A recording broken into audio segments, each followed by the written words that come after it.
You're watching CCN, Clarksville Community Network, produced by Goodwin Productions. Powered by CDE Lightband. I'm Randy Spurgeon. I work here at the museum. I'm the exhibit officer, also called preparator, and I make the dioramas.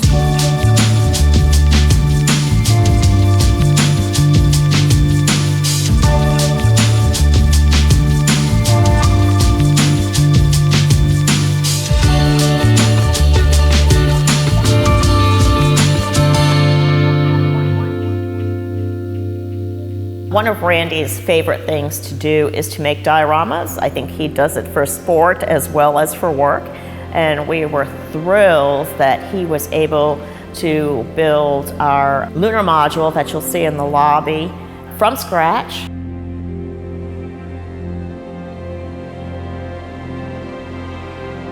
When schools went on field trips or if my family went to a museum, my favorite thing was dioramas.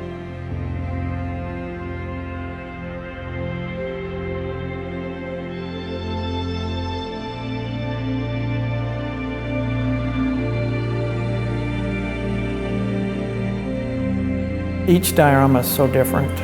Some are quick because the materials are ready to get, just put it together. Some you have to specialize, look for stuff. For the Apollo lunar lander, Liftoff on Apollo 11. I had to look for items that I could make components in because to scratch build it, for example, the cylindrical front of the Apollo lander, that would have taken me weeks to do, but I ordered a canister made out of fiberboard and was able to modify that to become the front of the Apollo lander. Occasionally he'd come in my office and ask if he could order some kind of bizarre things. And so he uses all of these to incorporate it. It's a huge diorama. It's gotten a lot of attention. The kids love it. And it's completely done 100% built from scratch by him other than the astronaut figures. The figures are 12 inches tall. They are G.I. Joe Hasbro astronauts. They're Neil Armstrong, but I repainted one of the nameplates to be Buzz Aldrin. And put a different figure in that looked more like Buzz Aldrin than Neil Armstrong. It was at one time called the lunar excursion model. They still call it the LEM, but it was changed to lunar lander. This was before they had the lunar rover that was used later in Apollo landings to get around so they can get farther away from the landing site. I used blueprints and I had a little scale model of the Apollo lunar lander. And going from those and from the blueprints, went to the 1/6 scale. It's almost 40 inches tall. He has quite an extensive background in construction, in the arts, and fabrication. And it's one of the great things about working with Randy is I can have a vision and say, can we make this? Can we build this? Can we create this? And he always says yes. A couple years ago, almost exactly 2 years ago, was the eclipse. And we did a special space exhibit then. Shortly after that, I reminded Terry that the 50th anniversary is coming of the Apollo landing. One small step for man, one giant leap for mankind. She said, well, we just had a space exhibit. I know, but we didn't have the Apollo landing. So she said, yeah, go ahead with that. And so I began to fabricate the Apollo lunar lander, the Eagle, with the landing module and the ascension module. Rather than just have the model on a base, we wanted a little bit of the moonscape. We painted a large riser that we had already. We painted it a light moon gray, put some rocks, painted some craters in it that are close to being situated to what the actual lander was near. I pulled some of the cardboard apart to expose the ridges, dipped that in paint, and put all little footprints all around. The Eagle has landed. When I made the model, I thought it was coincidental that the lunar lander is not made for Earth gravity. So when I made the lander, the legs were not strong enough to hold up my scale model, so it sank down and we had to put a plastic bowl-like acrylic fixture underneath it to hold it up. Because the legs aren't strong enough for Earth gravity. The flag is positioned just about the same position as in the actual landing site. Just a little bit closer. I didn't have enough room to do everything scale, but it is in the right position for the lunar lander. I thought about painting the shadows, but I just did the shadows for the rocks and the craters. I thought it would be too distracting to do it for the lander itself. The light would have cast a shadow to the foreground, right where the astronauts are.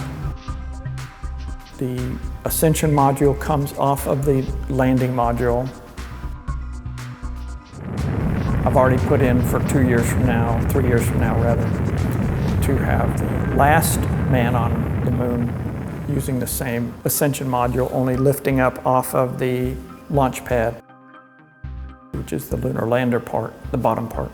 And we'll have the astronauts inside, and it'll be lit up so you can see them as the ascension module is rising up off of the, so it's already ready to go. It just has to be some interior detail I have to put inside. And I made it so that the front can come off and we can put all the control panels and everything inside that would be visible. And that'll be the last man on the moon.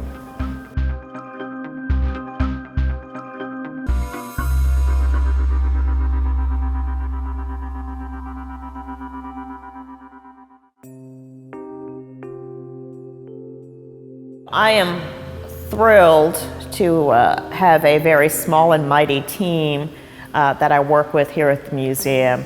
In actuality, it's myself, a preparator, and a part-time volunteer who's in his 80s that do the majority of the exhibit installations and work. I had help. I have an assistant that helps me. He's a volunteer here at the museum, Bill Hagee. He comes 3 days a week, works half a day with me for 3 days. And he helps me. He put about 30 hours into that Apollo lander. He's a carpenter. He's made some things here in the museum as well. He's fun to work with. He's been here for almost as long as I have. He's been here for 18 years. He's a great help.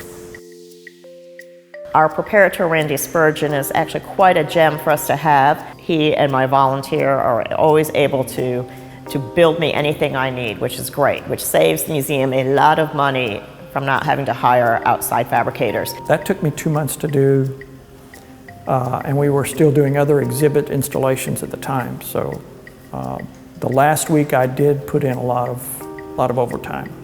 I think I did 3 12-hour days to get it finished. But that was one of the funnest dioramas I've got to do here at the museum.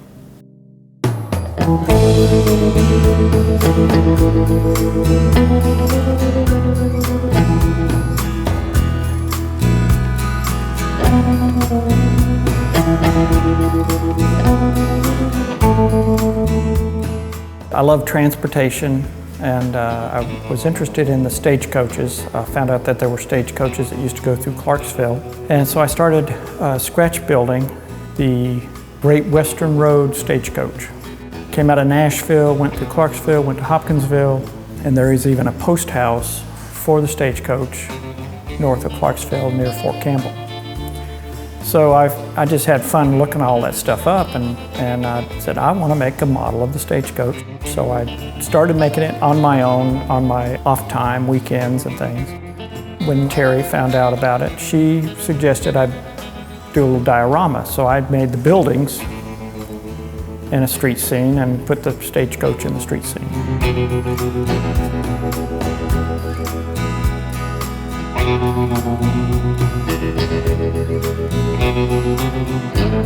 So we got a church, sheriff's office, and a hotel. And there is plans to light up the interior and put some tables in there, put some cards in there, and people playing poker inside the saloon. Some pews in the church. I haven't done that yet, but that's in the making. One of the figures in there is Wyatt Earp. There's Billy the Kid, and they both have custom costumes. The stagecoach is made from plans blueprints that I got online, and also had another smaller scale model of a Stagecoach, and using those to scale up, did the scale model. There's a little dog on the porch that is a souvenir bought in Colorado. There is a scale model, it's called Magic Town, and the fabricator there made all these buildings in 1/6 scale. I was very impressed with that, and that's one of the reasons I wanted to do the 6 scale buildings in some of the dioramas here at the museum. There are plans to do a brick building because after the fire of 1879, I think it is, the codes went all over the place with you got to build fire resistant. So after that, you don't see any more wooden buildings being built. You see all brick buildings. But the buildings in that diorama are typical of the pre-fire buildings. Wooden structures, log cabins. Everything on Stagecoach is scratch built. I did order the vinyl decals from a local sign maker here in Clarksville. I could have painted it, but it was a lot quicker just to put the vinyl on it. The wheels are made from cross-stitch loops. So I did buy some things. Most of it is scrap wood and parts that I cut. I have a miniature saw that I was able to cut small, tiny parts from.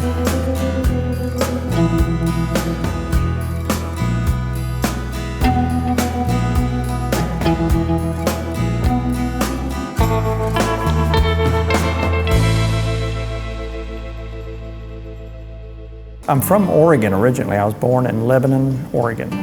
Loved mountains.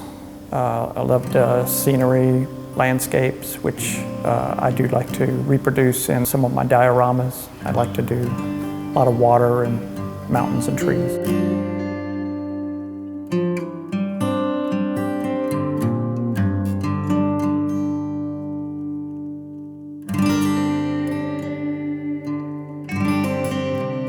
My father was stationed at Fort Campbell, and so about 10 years later, I moved to Clarksville. Came here, went to school here, graduated here, then moved to Florida for 10 years. And during that time, I worked at Disney World. I worked in wedge show production after working in the park as a quick sketch artist.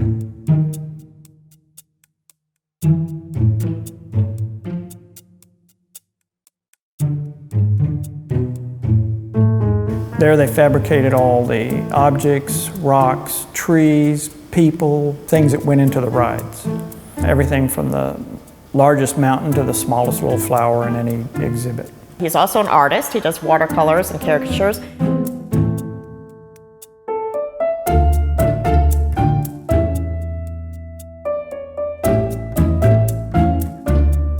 But he also worked at Disney World, and I think it was the tiger, the big tiger from Disney World that is, I think, in Japan at this point. That was kind of his claim to fame. I worked on the Cambodian tiger, which was my favorite thing. I documented everything I did on it, and the documentation was taken to Tokyo, Japan, where they reproduced the same tiger I made for other applications. But the tiger that I did do is in the Cambodia ruins in Disneyland, Tokyo. Worked on dinosaurs, we worked on trees. I was in a department called Tree Fab. Even though I was painting and other things, I also was a staff craftsman 1, which means I could do all the mold making and all the fiberglass work that was needed for anything that was reproduced. There were no real plants in most of the rides. They're all fake, made out of fiberglass and rubber. I would fabricate those and then paint them, and we had to come up with ways to make things look real, and that was a very fun part of that job.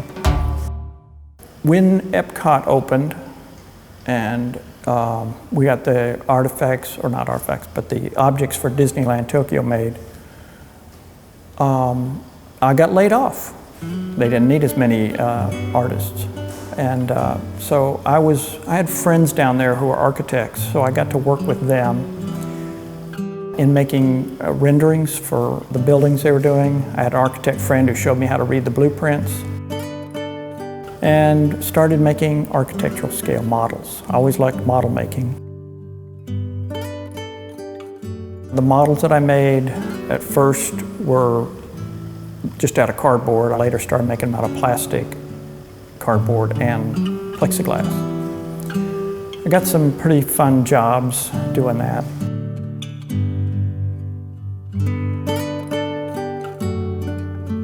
In the 80s, things got real slow. There were buildings that were started and never finished down in Florida. And so opportunity came. I moved back here to Clarksville with my family. And by this time we had 3 children. And my brother-in-law hung wallpaper, so I started hanging wallpaper with him. An opening came up, and my wife told me about it. I'm working at the museum, and my wife heard about this opening. And she said, you ought to apply for that. And so I did, and the job required a degree. I did not have a finished degree. I had 3 years of college, but did not have a degree. Back at that time, Ned Crouch was the director, and he said, let's try you out. Let's try it out. And so they did hire me, and now I've been here for 20 years.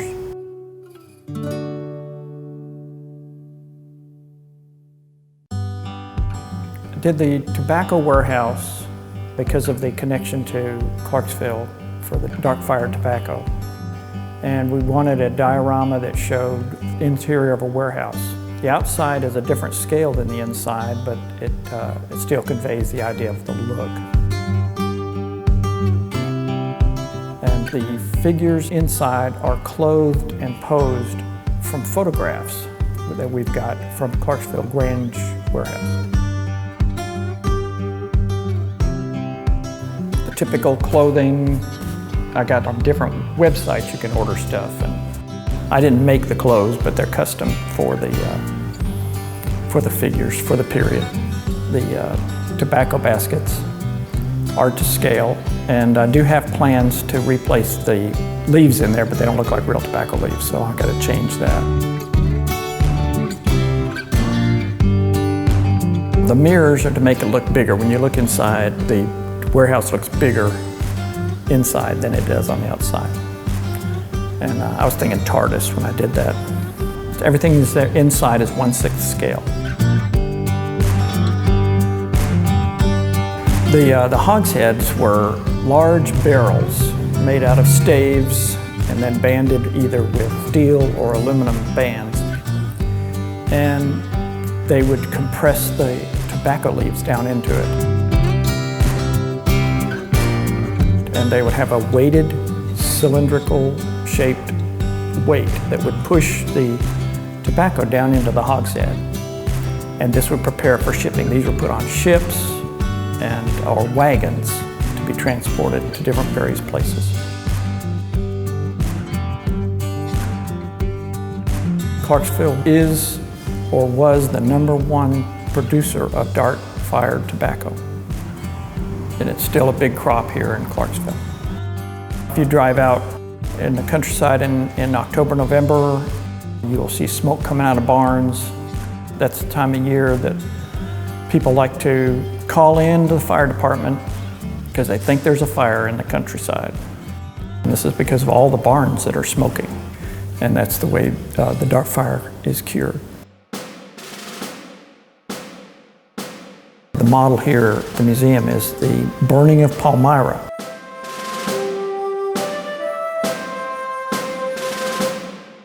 Fort Donaldson would send boats to Nashville through this area. And whenever they went by Palmyra, they would get pot shots taken at them. And there were some cannon fire, which they suspect was from Nathan Bedford Forrest Artillery. The captain was so upset that every time they went by there, they would get shot at. He decided to do something about it, and he sent several ships to Palmyra. They took boats in. They covered them with cannon fire to prevent any pot shots taken at them, and they sent longboats into the shore to go through the town and burn the town down. And they They torched every building in Palmyra.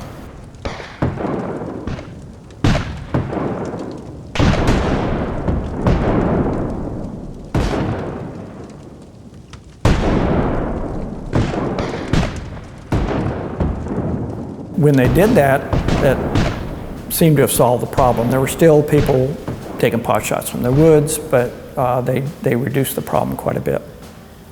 This was fun to research, and so I wanted to depict it in the diorama. If you look closely at the buildings, they're burning. They got little flickering lights, and they're burning with the smoke coming out. The tunnel was built in 1859. And there was a local businessman who wanted to see the railroad come through Clarksville. He was able to secure all the land and all the contracts to get the railroad to come through. So it was the first railroad that came through Clarksville. The tunnel there is still there. It's still being used by the railroad. They got signs saying you can't enter the tunnel, but if you go down there, you can see the tunnel, look right through it. And that is the tunnel depicted in the model. Next to it is a bluff, and the bluff is there, and there's a house built up on that bluff, and the owner of the house, Charles Faust, has said that there were some flat spots, and he said that is where Nathan Bedford Forrest put his cannons to fire on the Union boats as they went by. If you press someone, they'll say it's conjecture. It's just suspected, but there's a lot of evidence to suggest that it really did happen.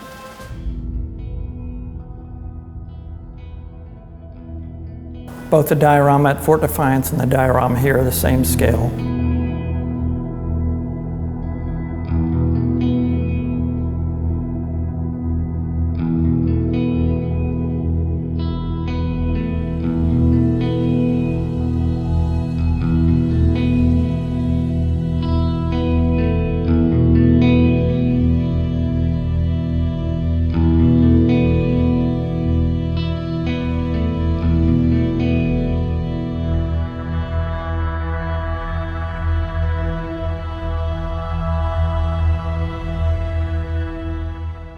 One of the boats in the Fort Defiance is a kit. The other is scratch built.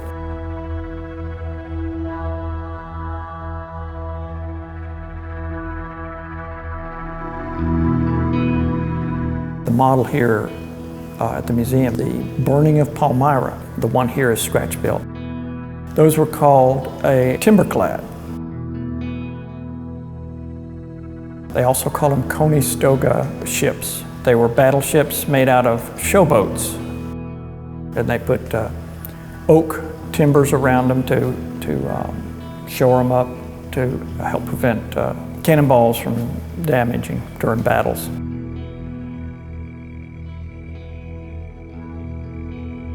The railroad is in scale, which is very close to the scale of the people and the buildings. I love scale. One of my handles on a lot of the sites I go to is Scale Guy. I'm passionate about doing the scale stuff, and I say I get to do them, so it's like a privilege to get to do them here.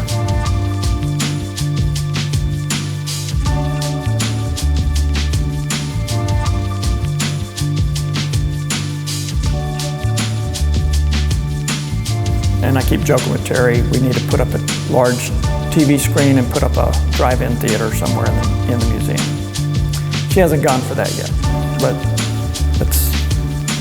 that's the way I think. Well, that'd be great. That'd be great.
You're watching CCN, Clarksville Community Network.